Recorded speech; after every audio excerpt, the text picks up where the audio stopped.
प्रधानमंत्री नरेंद्र मोदी जी की सरकार ने पिछले 9 वर्षों में जो एक क्रांतिकारक परिवर्तन संपूर्ण देश में लाया है, और केवल संपूर्ण देश में नहीं लेकिन भारत को विश्व पटल पर उभारने का कार्य किया है। भारत 10वीं बड़ी आर्थिक विश्व शक्ति थी 2014 में, आज 5वीं बड़ी आर्थिक शक्ति बन चुकी है।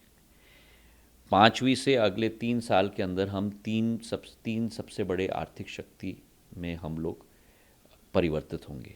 मुझे पूर्ण विश्वास है कि इस बजट में भी वही सफ़र आगे ले जाएंगे और उसी सोच और विचारधारा के साथ कि फर्स्ट इंडिया फर्स्ट, भारत पहले, और उसी सोच और विचारधारा के साथ कि अंतिम छोर के व्यक्ति को भी प्रगति और विकास के दर के साथ हमें जुड़ाना होगा। हमारी चर्चा विस्तृत रूप से हुई। पहले तो गडकरी साहब को बहुत बहुत धन्यवाद हमने अर्पित किया, क्योंकि कल उनका प्रवास मध्य प्रदेश का रहा, जहां जबलपुर में और भोपाल में पूरे प्रदेश के लिए सौगातें उन्होंने अर्पित की। करीब 10,000 करोड़ रुपए की योजनाओं का शिलान्यास और 250 करोड़ रुपए की योजनाओं का लोकार्पण हुआ। तो धन्यवाद के साथ साथ जो हमारी बहुत बहुचर्चित और बहुअपेक्षित हमारी योजनाएं थीं। पहली योजना जो उनके साथ सतत संपर्क मैंने लगा के रखा है, आगरा से ग्वालियर तक जो एक्सप्रेसवे है उसे हमें 6 लेन या 8 लेन का बनाना है, क्योंकि दिल्ली से आगरा तक बहुत सहूलियत हो गई है यमुना एक्सप्रेसवे पर आगरा से ग्वालियर अभी भी 2 लेन एक्सप्रेसवे चलती है। तो उन्होंने अपनी स्वीकृति भी प्रदान की है और उसका टेंडर भी लग चुका है, और केवल ज़मीन का अधिग्रहण करके वो हमें NHAI को देना पड़ेगा, प्रदेश शासन के द्वारा, राजस्थान भी और मध्य प्रदेश भी, और उसके अंतर्गत जल्द से जल्द वो योजना शुरू करेंगे। ये योजना स्वतः करीब 4,500-5 हज़ार करोड़ की होगी और 90 किलोमीटर की ये 6 लेन 8 लेन एक्सप्रेसवे बनेगी, जो आगरा से ग्वालियर को जोड़ेगी।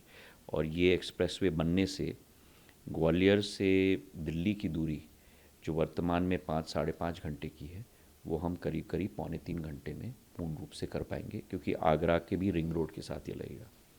दूसरी परियोजना थी ग्वालियर के अंदर ही एक रिंग रोड बनाने की परियोजना, और उसके 3 भाग पूर्ण हो गए थे। केवल एक पश्चिमी बाईपास लंबित है जो करीब 955 करोड़ की है। उसके लिए भी हमने निवेदन किया, और मैं पिछले 1 साल से फॉलोअप कर रहा हूँ। अब पूर्ण रूप से योजना तैयार हो चुकी है और जल्द ही उसका कार्य भी शुरू होगा।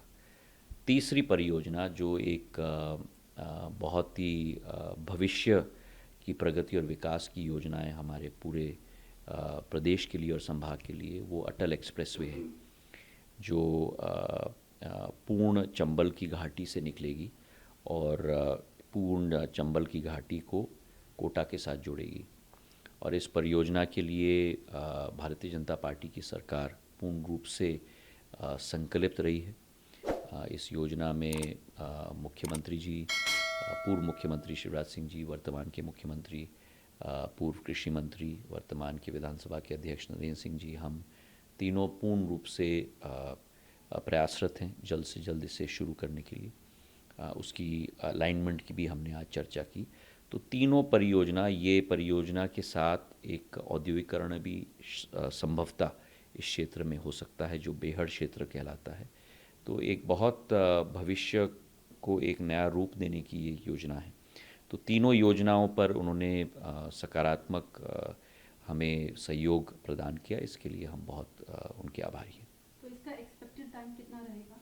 एक्सपेक्टेड टाइम हर एक योजना का अलग है। पहली योजना भूमि अधिग्रहण के बाद जो NHAI को ट्रांसफ़र करेंगे, करीब 2.5 साल में आगरा ग्वालियर एक्सप्रेसवे पूर्ण रूप से बन जाएगा। दूसरी योजना जो वेस्टर्न एक्सप्रेसवे है, उसकी शुरुआत अभी होगी, और तीसरी योजना अलाइनमेंट फाइनलाइज होने के बाद उस पर भी हम लोग कार्य पे लग जाएंगे। लेकर कल अंतरिम बजट जो पेश होने वाला है, क्या एक्सपेक्टेशन हम लोग समझे, क्योंकि लगातार ऑपोजिशन कहता रहा है कि जो बजट आप लोगों के थ्रू दिया जाता है वो उतना वर्थी नहीं है, आप क्या समझे हम? प्रधानमंत्री नरेंद्र मोदी जी की सरकार ने पिछले 9 वर्षों में जो एक क्रांतिकारक परिवर्तन संपूर्ण देश में लाया है, और केवल संपूर्ण देश में नहीं लेकिन भारत को विश्व पटल पर उभारने का कार्य किया है। विपक्ष कौन से चश्मों से देखता है वो केवल वो जाने। भारत 10वीं बड़ी आर्थिक विश्व शक्ति थी 2014 में, आज 5वीं बड़ी आर्थिक शक्ति बन चुकी है। 5वीं से अगले 3 साल के अंदर हम तीन सबसे बड़े आर्थिक शक्ति में हम लोग परिवर्तित होंगे, तीसरी बड़ी आर्थिक शक्ति विश्व में। प्रधानमंत्री जी की सोच और विचारधारा जहां अधोसंरचना पे है, विकास पर है, प्रगति पर है, वहीं हमारे वंचित, पीड़ित, गरीब वर्ग के उत्थान के लिए भी जो ढेर सारी योजना है, चाहे प्रधानमंत्री आवास योजना हो, चाहे उज्ज्वला योजना हो, चाहे हमारे किसान सम्मान निधि हो, चाहे आयुष्मान कार्ड योजना हो, चाहे हमारे विश्वकर्मा समाज की योजनाएं हों, पूर्ण रूप से एक परिवर्तन देश में आ चुका है। एक आत्मनिर्भर भारत आज उभर रहा है, एक विश्व गुरु के रूप में भारत उभर रहा है। और इस बजट में भी, इंटरिम बजट है, वोट ऑन अकाउंट बजट है, पर फिर भी मुझे पूर्ण विश्वास है कि इस बजट में भी वही सफ़र आगे ले जाएंगे, और उसी सोच और विचारधारा के साथ कि फर्स्ट इंडिया फर्स्ट, भारत पहले, और उसी सोच और विचारधारा के साथ कि अंतिम छोर के व्यक्ति को भी प्रगति और विकास के दर के साथ हमें जुड़ाना होगा। बहुत बहुत धन्यवाद। सवाल है, यहाँ संबोधन भी दिया था और चुनाव बजट को लेकर उन्होंने एक संबोधन दिया था। इस पर शशि थरूर का कहना है बिल्कुल चुनावी वन साइडेड नैरेटिव ये संबोधन रहा, बजट को लेकर नहीं बल्कि। देखिए, जिन लोगों की दृष्टिकोण ही भारत को उभरने से रोकने की हो, भारत को भारत के अंदर ही दबाने की हो, और एक उगते हुए और उभरते हुए भारत को सहन न कर पाएं, उनको संतुष्ट करना बहुत मुश्किल है।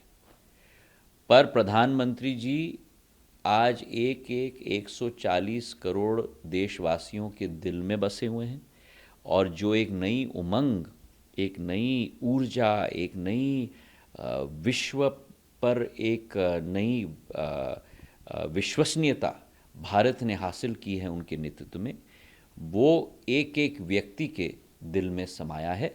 और जो आर्थिक विकास और प्रगति एक एक व्यक्ति की हुई है इस देश के अंदर, आज वो पूर्ण रूप से परिलक्षित है, जिसके आधार पर आज भारत अग्रसर हो चुका है।